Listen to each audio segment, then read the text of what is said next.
तो चलिए देखते हैं पहले प्रश्न को आज का। तो ये रहा, एक बेईमान दुकानदार क्रय मूल्य पर अपने अनाज बेचने का दावा करता है, लेकिन वह 1 केजी के स्थान पर वो 920 ग्राम देता है। बाट का उपयोग करता है, उसके लाभ प्रतिशत ज्ञात कीजिए।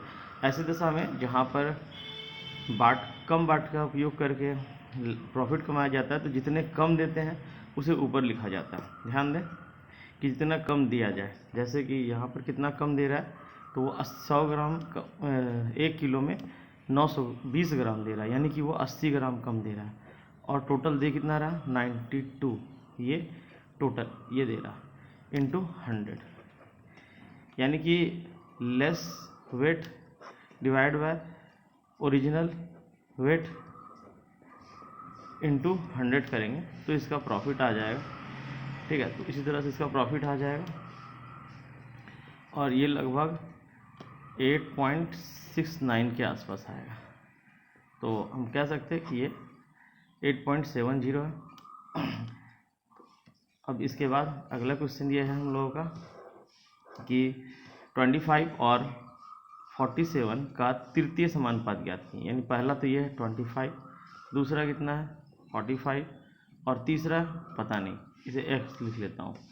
यदि ऐसा कोई 3 नंबर हो जिसका समानुपात किसी एक का मिसिंग हो, तो हम लोग इसको किस तरह से लिखते हैं, बीच का स्क्वायर और दिस, या फिर आप ऐसे भी लिख सकते हैं कि पहले हम लोग इस तरह से लिखेंगे, बीच वाले को 2 बार रिपीट करेंगे और उसके बाद इस तरह से। तो हम लोग को पता है ये बीच वाला का स्क्वायर, बीच वाला का जो प्रोडक्ट होता है और एक्सट्रीम का जो प्रोडक्ट होता है, मीन्स और एक्सट्रीम का जो प्रोडक्ट होंगे वो इक्वल होंगे। तो इस तरह से 25x is equal to 45 into 45। तो आप बताइए कितना होगा, 5 से काटे 9 बार में, 5 से काटे 9 बार में, यानी x का वैल्यू कितना आ गया 81। ठीक है, ये आसान सा क्वेश्चन था, ये आसानी से आप कर सकते थे। इसमें कह रहा है कि A एक काम को 15 दिनों में पूरा कर सकता है, B उसी काम को, यानी A कितने दिनों में पूरा कर सकता है, 15 दिनों में पूरा कर सकता है, B उसी काम को 25 दिनों में पूरा कर सकता है। वे 5 दिन तक साथ काम करते हैं, मतलब ये भी 5 दिन तक साथ काम किए, ये भी 5 दिन तक काम किए। ठीक है, उसके बाद शेष काम A और C के द्वारा 4 दिनों में पूरा किया जाता है। तो A और C आ जाता है यहाँ पे, वो 4 दिन करते हैं, मतलब ये तो 5 दिन कर ही रहा था, 4 दिन और करता है। और C जो है, C का काम दिया हुआ नहीं है, C का निकालना है कि C अकेले कितने दिनों में पूरा कर सकता है, वो 4 दिन लगता है ये दोनों। तो और टोटल काम कितने हो गए, 1। ध्यान दें, A का काम, B का काम और C का काम। एक्चुअली इसमें क्या हम लोग प्रोसेस लगाते हैं कि जितना टाइम कोई डिवोट करे तो devoted time by total time, इस तरह से फिर devoted time plus total time. ठीक है, ये जितना भी लोगों का हो सब मिलाकर एक काम करेगा। इस प्रोसेस को हम लोग फॉलो करते हैं। तो चलिए शुरुआत करते हैं हम लोग इसको बनाते हैं। देखिए यहाँ पे हम लोगों का इसका एलसीएम कितना आ जाएगा, तो 5 3 5, ये 75, ये डिवाइड किए हम लोग तो आया 5 और ऊपर है यहाँ 9 बचे 45 प्लस यहाँ 5, 25 से 3 बनती है 15, ये बचा, और प्लस 4/C बराबर 1, यहाँ 15, ये हो गया 60/75, 60/75 कितना होगा, 4/5 होगा, plus 4/C is equal to 1। इसको उधर ले जाकर माइनस करेंगे, कोई भी फ्रैक्शन 1 में माइनस करेंगे तो नीचे वाला माइनस ऊपर वाला 1/5 हो जाएगा, यानी कि इसको इसमें माइनस कर दिए। ठीक है, अब यहाँ पर हम लोग क्रॉस मल्टीप्लिकेशन करेंगे तो ये आ गया 5। ठीक, तो इस 5 इंटू 4 इज इक्वल टू 20। तो हम लोग का 20 कितना नंबर पे, ये 20।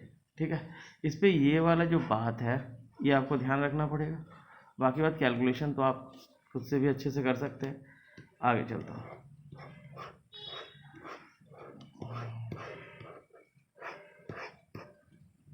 ये रहा अगला क्वेश्चन, यहाँ पर कह रहा है कि 6 सेंटीमीटर त्रिज्या वाले एक वृत्त, यहाँ पे हम लोग को एक लेना है वृत्त, यानी कि एक सर्कल लेना है, और उस सर्कल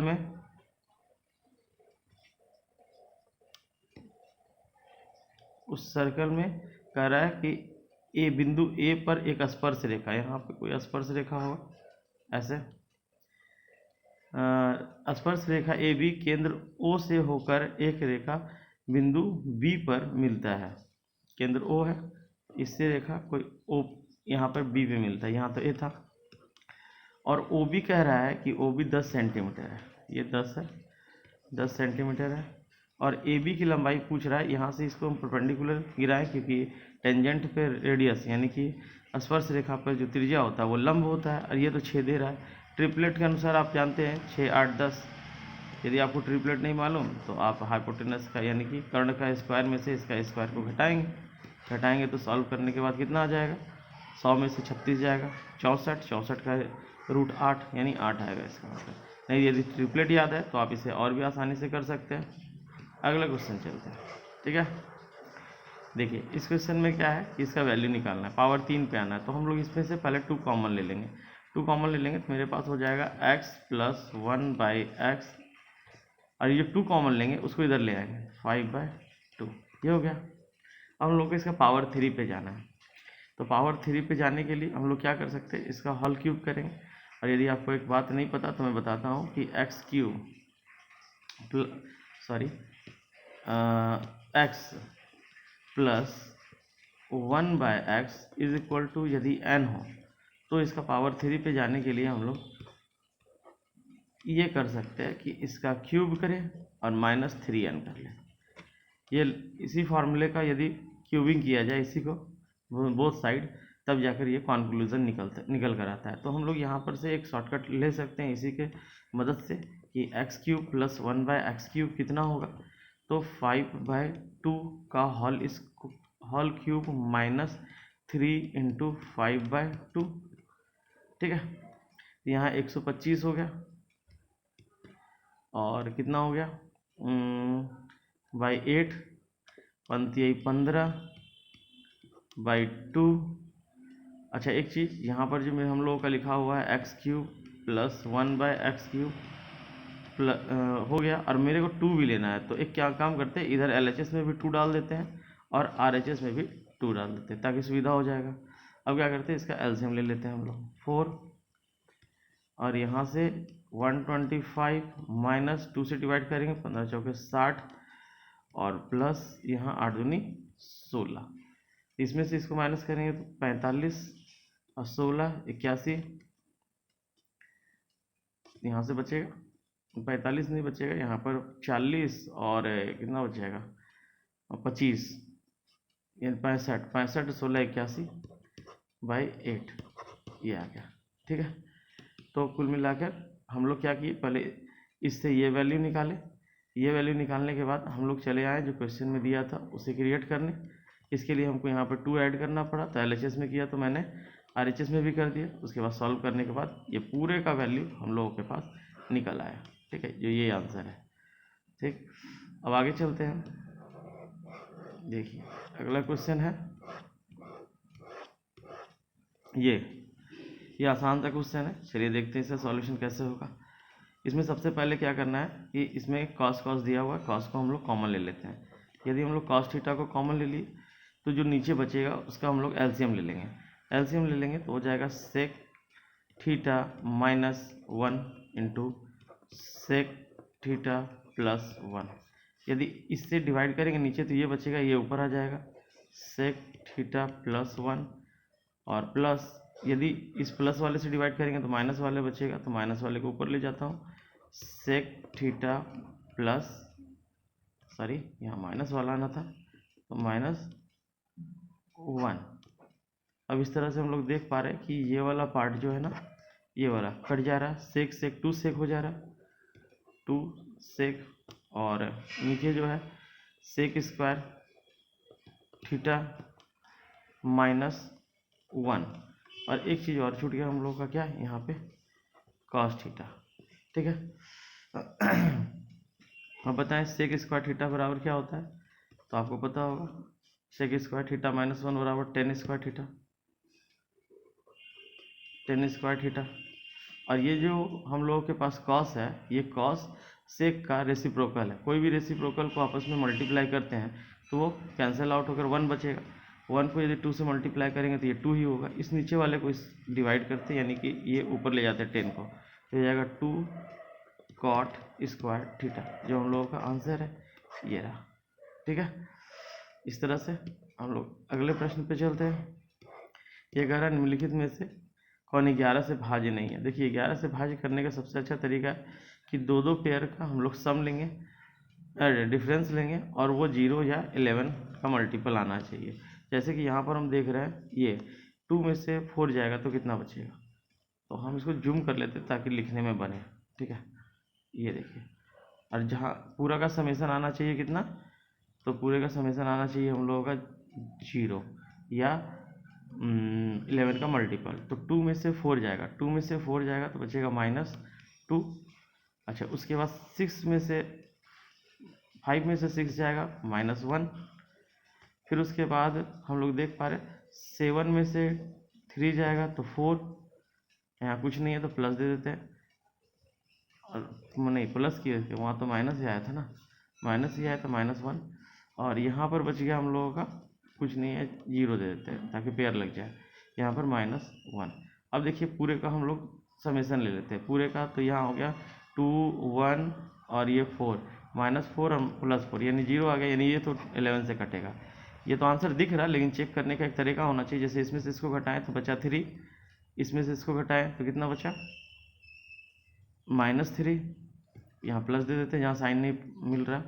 यहाँ पर जो है, यहाँ पर हम लोग का आ जाएगा माइनस तो नहीं, प्लस में ही आएगा 2। अब यहाँ पर हम लोग का समेसन जो है ना 0 नहीं आ रहा, या 11 का मल्टीपल नहीं है, यहाँ 2 है, तो ये पक्का है 11 से नहीं कटेगा, हम लोग का आंसर यही है। और भी आप किसी का चेक करना चाहें तो कर सकते हैं, लेकिन आंसर तो मिल गया। हम लोग यहाँ घटाएंगे तो -7 आएगा, यहाँ घटाएंगे -1 आएगा, यहाँ घटाएंगे तो कितना आ जाएगा 9 आ जाएगा, और यहाँ नहीं है तो 0 लगा के पेयर लगा लेंगे -1। हम देख पा रहे हैं कि इसका समेसन कितना हो जाएगा, तो 7 2 9, 9 में से 9 गया, ये 0, यानी इससे सब कट जाएगा, एक ही आंसर है यहाँ पे। तो इस तरह से हम लोग सॉल्यूशन कर सकते हैं आसानी से।